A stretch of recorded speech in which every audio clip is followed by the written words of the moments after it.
My name is Chester Boatin, a professional teacher, social worker, and also a youth coach. So, this is the continuation of our last section, which was career guidance based on personality types.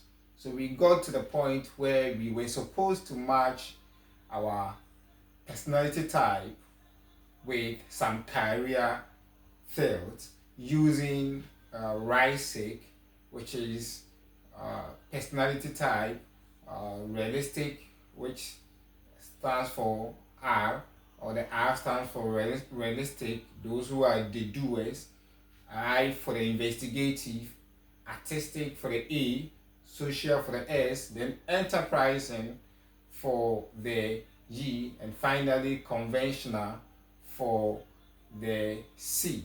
So those who are realistic, the doers, some career fields that they could excel in are engineering, agriculture, technical trades, and so on. So these are some of the career fields or profession which they could excel in because of their nature or because of their personality type.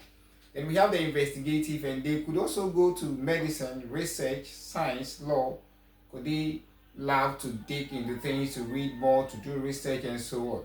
Then the A, which is the artistic, they could excel or they may excel in career fields like media, design, architecture, literature, and so on. So you realize these people usually become graphic designers, architects, and so on. They go into the media and so on. Then the social, like as I said, those are the people, the helpers, they love to help people.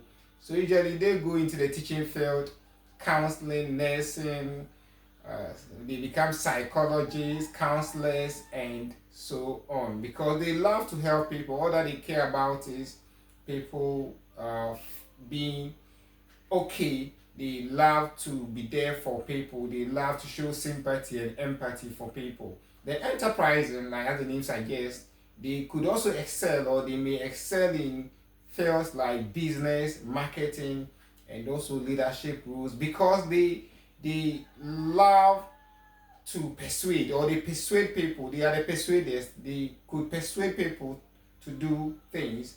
So by so doing, it means that they could get people to perform certain tasks. So they usually take up leadership roles. Then the C, the conventional, they could excel or they may excel in fields like accounting, administration, banking, because they love to follow certain procedures or lay down procedures and so on. They don't bend rules, they love to follow the rules as it is. Then, like as we said the last time, this video is mainly for SHS graduates, those who are about to complete, and those who are at home about to go to the university.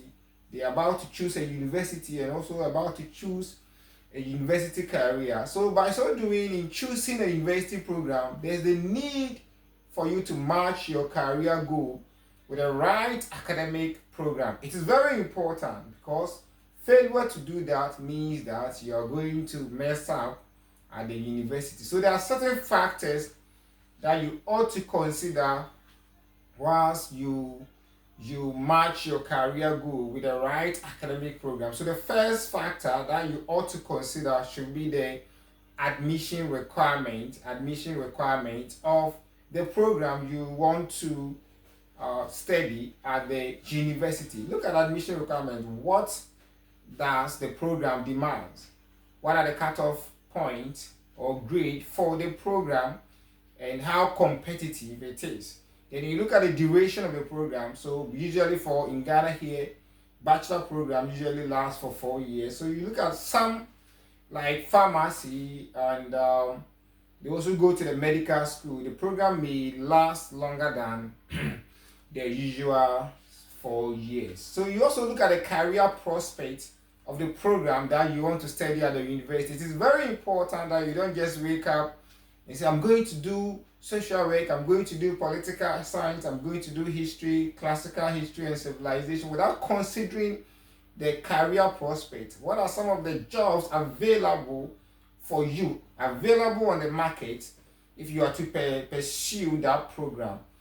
Then finally, it is also very important that you look at your strength and your interest. The last time we said you make your passion your profession. So your passion here may be your interest, but the interest may not be enough for you to consider a program at the university. You may look at your strength. So you can say, I have passion for or to read medicine. I have passion helping people in their health aspect. Once you're not good in maths and science, your interest or your passion may not be enough for you to pursue medicine at the university. So you look at your strength, then you decide which program will match or fit your strength. Then before you choose a program at the university, like as I was saying earlier on, it is very important that you ask certain questions. So about 5 or so questions that ought to be asked before you choose a certain program at the university. So my dear SHS graduates and those who are at home and those who are about to complete, you need to take these questions very serious. So these are very critical questions that you ought to ask yourself once you want to make that choice of a program at the university level. So question number 1, you need to ask yourself, does it align with my personality and passion? We've already talked about the personality types. So you ask yourself, the course I want to pursue at the university, the program I want to pursue, does it align with my personality and passion? Then secondly, what are the job opportunities after the program?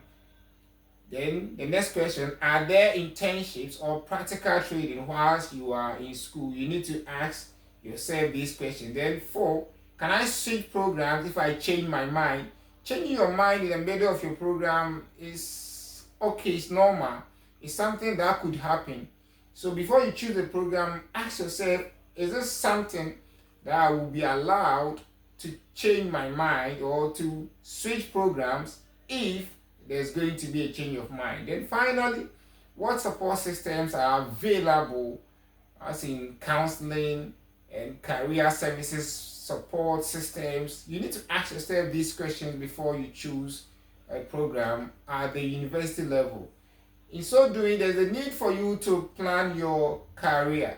So these are some of the tips that will help you in planning your career. These are some of the tips that could help you in planning your career. So tip 1, you need to start early. Don't wait till the last minute before you start planning for your career. Then secondly, there's a need for you to seek guidance. That is, talk to counselors and professionals, those who are into career guidance. You talk to them for them to guide you as to make the right choices when it comes to your career planning and program choice. And you also need to research. There's a need for you to read more about future trends in your field of interest. So if it's a social work that you want to study, there's the need for you to do more research into it and look at future trends. Is it a program that has a future? Is it a professional career that has a future? Is AI going to take over the career I want to embark on, or I want to get into, or the program I want to study? The career prospect, is AI going to take over some years to come? You need to do research into all this before you choose or before you start planning your career.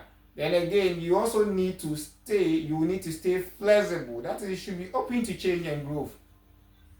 So your career should not be that of static in nature, as in it's not flexible. I'm stuck to this. This is what I want to do, whether rain or shine. I'm going to do it. No, your career should be flexible. You need to be flexible with your career planning. That is, you should be open to change and so on. Then, as people who are into IT or 21st century students, or as the youth, or this generation is being referred to as the Gen Zs, there's a need for you to be familiar or conversant with some tools that could help you to explore your career or to plan for your career tips. And you could find apps like My Next Move, which could help you. I mean, it's a career quiz app which could help you in your career exploration. Then sometimes when you go to some of the university portals, they after listing the programs and the admission requirements, sometimes they give you the career prospects of the program you want to study at the university. So you can go to some of the university portals, then you read more about the career prospects of the program you want to read at the university. Then again, you can also talk to professionals and do job shadowing and also interviews. That could also help you to explore, for your career or to do career exploration. Then lastly, you can do mentorship programs, attend mentorship programs, and also get in touch with some alumni, or you try to get that network system with them because they've been there before. They know what it takes to do that program or to pursue that program, and they may be working. So getting closer to them and having that network system with them will help you to be familiar with the program, and also you'll be in the know of the career prospect of that program.